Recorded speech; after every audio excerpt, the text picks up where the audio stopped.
အခန်းခွန်အလှဖန်တီးရှင်အများကိုကူညီတတ်ခြင်းရှိမိုးခြင်းလူကြီးသူမကိုယူသေးတတ်ခြင်းများကြောင့်ရွာရောက်ပြီးတလအတွင်းမှာပင်မောင်ကျော်ညွန့်ကတရွာလုံး၏အချစ်တော်ဖြစ်လာလေတော့၏ညွန့်ရေတပင်းစားပြီးပြီလားဟဲ့ဟုတ်ညွန့်ရေညကြရင်လက်ဖက်တော့လာစားအောင်နော်ဟုတ်ပူဆွဲမိလို့ခင်မုံတို့အပြိုတတိုက်ကလည်းညွန့်မှညွန့်စပေပုံလေးကလှလိုက်တာနော်ဟုတ်ပါနတ်မောင်မီဣနေရပဲအဲ့ဒါ3 step ပုံပေါ့ပြီးစပင်ကိုစင်းနဲ့ပေါင်းတင်ပြီးဆက်နဲ့ဖြောင်းထားတာဈေးကြီးမှာပဲနော်ရန်ကုန်မှာဆိုရမ်းဈေးကြီးတာပေါ့ဘာလဲမခင်မုံတို့လှုပ်ချင်လို့လားလှုပ်ချင်တာပေါ့ဟဲ့ဒါပေမဲ့ဈေးကြီးတော့တို့တွေဘယ်တက်နိုင်မှမလဲအော်ဒီအတွက်တော့မပူပါနဲ့ညွန့်မှာအလှပြင်ပစ္စည်းအားလုံးပါတယ်ညွန့်ပြင်ပေးမှာပေါ့ဟင်ညွန့်ကလှုပ်တက်လို့လားညွန့်ကရန်ကုန်မှာအလှပြင်တဲ့အစုံတက်ထားတာလေဟဲကောင်းလိုက်တာ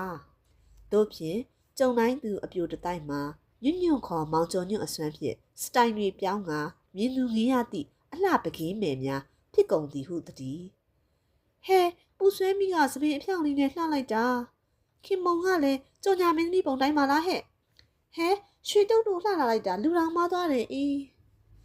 တွင်ကြံသောအပြူများမှလည်းညွန့်ကိုအထင်ကြီးမဆုံးတော့အာကိုမဆုံးရှိနေကြတော့ဤပူဆွဲမိလို့ဒီလောက်လှတာညွန့်ပြင်ပေးတာကြီးပြတဲ့ဟေးဒါဆိုတို့လဲသူတို့လိုလှတပတ်တာလေးဖြစ်အောင်ညွန့်စီတွားကြစို့သူ့ပုံနဲ့လှမယ်ဟုတ်ငါဆိုရင်သာဟုတ်သည်တို့ဖြင့်မောင်ကျော်ညွန့်မှာရွာထဲရှိအပြူများဤအလှအပအကြံပေးအတိုင်ပင်ခံရာထူးကိုအော်တိုမက်တစ်ရရှိသွားစေတော့တည်းထို့ကြောင့်လဲဘိုက်ကလေးကိုကြောက်၍ကျွန်ုပ်တို့အိမ်ဘက်ရောင်ရည်ပင်ချီဦးမလဲတော့အပြိုတတိုက်မှာယခုတော့မကြာခဏရောက်ရှိလာတော့ဤဒေါ်လေးမြည်ဟင်ပူဆဲမီတို့ခင်မုံတို့ပါလား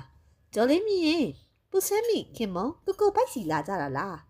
အမေဘာကိစ္စနဲ့တော့စီလာမှာလဲဟုတ်ပါစကားကိုစစ်စစ်ချင်းပြောလိုက်ပါ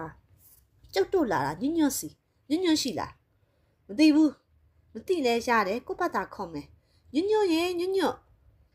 မမတို့ပါလားလာကြလေလာဘာကိစ္စများရှိလို့လဲမမတို့ရဲ့ရှိပြီလားညွန့်ရဲ့မနေ့ပြန်ဟိုဘက်ရွာရှင်ပြူမှာတို့တွေကိုဖိတ်ထားတယ်လေ